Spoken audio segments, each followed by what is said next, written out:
یہ تو پیاز آ گئی جو بدبو والی کھانے کی چیز ہے. And the other thing is کہ لیمبو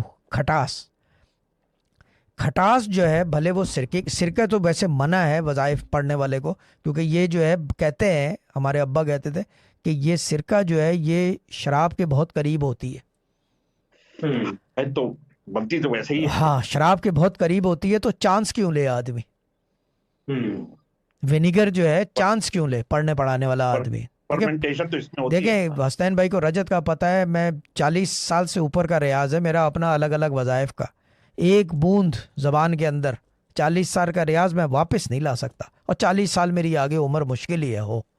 کیوں حسنین بھائی صحیح کہہ رہا ہوں یا غلط؟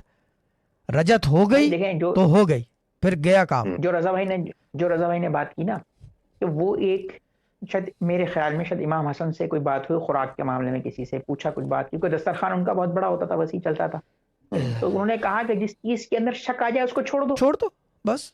مطلب کیا ضرورت ہے کہ سرکے کے ساتھ ہی آپ اٹیچ رہیں؟ بھائی بغیر سرکے کے بھی کھانا کھایا جا سکتا ہے. مطلب کوئی ضروری ہے.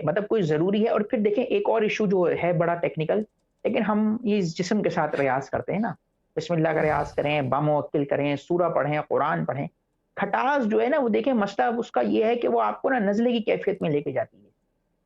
نزلے کی رطوبت، ٹونسل آ گئے یا سنیزنگ ہو رہی ہے یا آپ کو کف ہو گئی، مطلب وہ مادہ پیدا ہونے لگا، آپ کھانس رہے ہیں، تو یہ سب چیزیں جو بدن میں تھکاوٹ لائیں، بدن کو آپ یہ کہیں کہ سلو کریں، لیزینس پیدا کریں، اس سے بچتا ہے. تو کہتا ہے بھائی یہ کھا ہی نہیں رہے، چھوڑ دو اس چیز کو. This was a Sufi Guidance Channel production.